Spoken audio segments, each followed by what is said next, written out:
जैसे और जानकारी आएगी आप तक पहुंचाते रहेंगे। वहीं आज पुणे के जर्मन बेकरी ब्लास्ट मामले में दोषी करार दिए गए हिमायत बेग की सजा का ऐलान होगा। पुणे की सेशन कोर्ट ने हिमायत बेग को हत्या और आपराधिक साजिश रचने समेत कई धाराओं के तहत दोषी ठहराया है। साल 2010 में पुणे की जर्मन बेकरी में हुए बम ब्लास्ट में 17 लोगों की जान चली गई थी और 64 लोग जख्मी हुए। पुणे की सेशन कोर्ट ने हिमायत बेग को हत्या और आपराधिक साजिश रचने समेत कई धाराओं के तहत दोषी ठहराया है। साल 2010 में पुणे की जर्मन बेकरी में हुए बम ब्लास्ट में 17 लोगों की जान चली गई थी और 64 लोग जख्मी हुए थे। बेग को 7 सितंबर 2010 को गिरफ्तार किया गया था। गिरफ्तारी के दौरान बेग के पास से तकरीबन 1200 किलो विस्फोटक भी बरामद किए गए थे। इस मामले में 5 और आरोपी मोहसिन चौधरी, यासिन भटकल, रियाज भटकल, इकबाल भटकल और फैयाज कागजी के खिलाफ कोर्ट में आरोप पत्र दाखिल किए गए थे। लेकिन ये पांचों आरोपी फिलहाल पुलिस की गिरफ्त से बाहर हैं। इस पूरे मामले में आज हिमायत बेग को सजा दी जाएगी। तस्वीरें हम आपको दिखा रहे हैं। जर्मन बेकरी में जिस तरह से ब्लास्ट हुआ था, 17 लोगों की जान चली गई थी, 64 लोगों को दोषी कराया गया था। अब 64 लोग अस्पताल में भर्ती कराए गए थे क्योंकि गंभीर रूप से चोटें आई थी। फिलहाल इस मामले में दोषी करार दिया जा चुका है हिमायत बेग को और आज सजा का ऐलान किया जाएगा।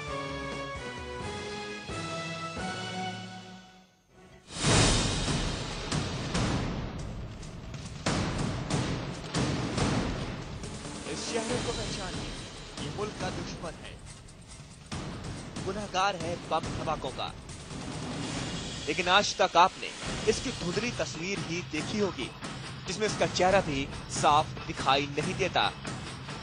आज हम आपको इसका वो वीडियो दिखाएंगे जिसमें इसे साफ साफ देखा जा सकता है, जिसमें इसे टहलते हुए देखा जा सकता है, इसके चेहरे को पढ़ा जा सकता है। देश का दुश्मन, आतंक का आका।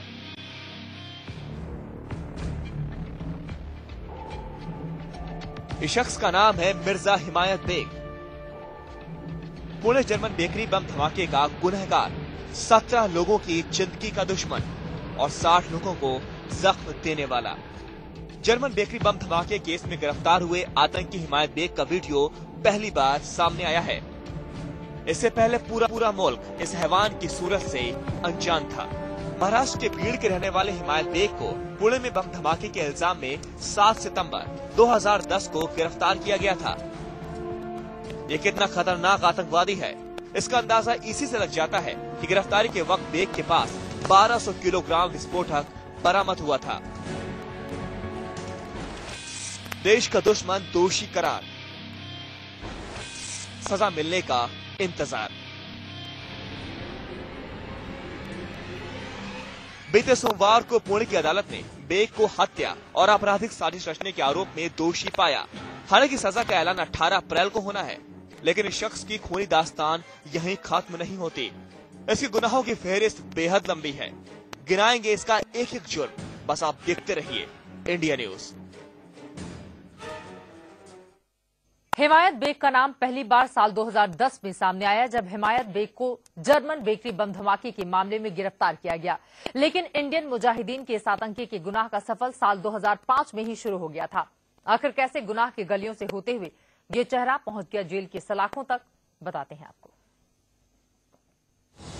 हिमायत बेग का अतीत,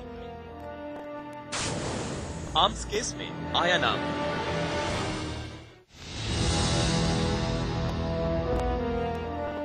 पुणे जर्मन बेकरी में लहू बहाने से पहले हिमायत बेग महाराष्ट्र के भीड़ इलाके में बसता था। यही इसकी आतंक की दास्तान की शुरुआत हुई। दबे छिपे हिमायत आतंकी गतिविधियों से जुड़ा रहा, लेकिन उसके मंसूबों का खुलासा हुआ साल 2005 में जब औरंगाबाद आर्म्स केस में हिमायत का नाम सामने आया। दोबारा यह नाम सामने आया तो इंडियन मुजाहिदीन की एक अहम आतंकी के तौर पर। हिमायत बेग को गिरफ्तार किया गया तो एटीएस को छोड़कर मुल्क की तमाम जांच एजेंसियां इस बात को लेकर हैरान थी कि अब तक इंडियन मुजाहिदीन के जितने भी आतंकी गिरफ्तार हुए उनमें से किसी ने भी बेग का नाम नहीं लिया था। लेकिन महाराष्ट्र एटीएस ने खुलासा किया कि हिमायत बेग का नाम साल 2005 औरंगाबाद आर्म्स केस में जुड़ा रहा है।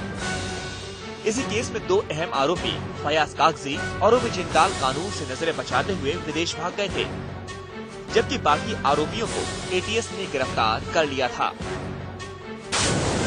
गिरफ्तारी के डर से छोड़ा बीड़,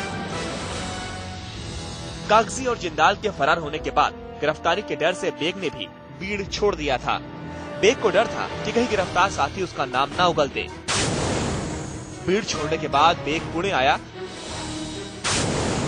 और यहीं से बेग ने डीएड की डिग्री ली। इसी दौरान बेग की मुलाकात इंडियन मुजाहिदीन के सरगना मोहसिन चौधरी से हुई और फिर मोहसिन के जरिए रियाज भटकल, इकबाल भटकल, यासीन भटकल से मिला था। कोलंबो में रची धमाके की साजिश, अबू जिंदाल और फयाज कागजी का मिला साथ। मई 2008 में हिमायत बेग को कोलंबो बुलाया गया। यहीं पर अबू जिंदाल और कागजी के साथ मिलकर पुणे बम धमाके की साजिश रची गई।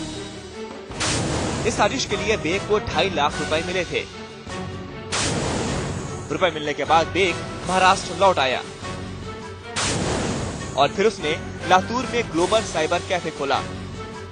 कैफे में बैठकर बेग लश्कर और इंडियन मुजाहिदीन के सरगनाओं के टच में रहा और फिर जर्मन बेकरी में धमाके की साजिश को अंजाम दिया, लेकिन जांच एजेंसियों ने बेग को गिरफ्तार कर लिया।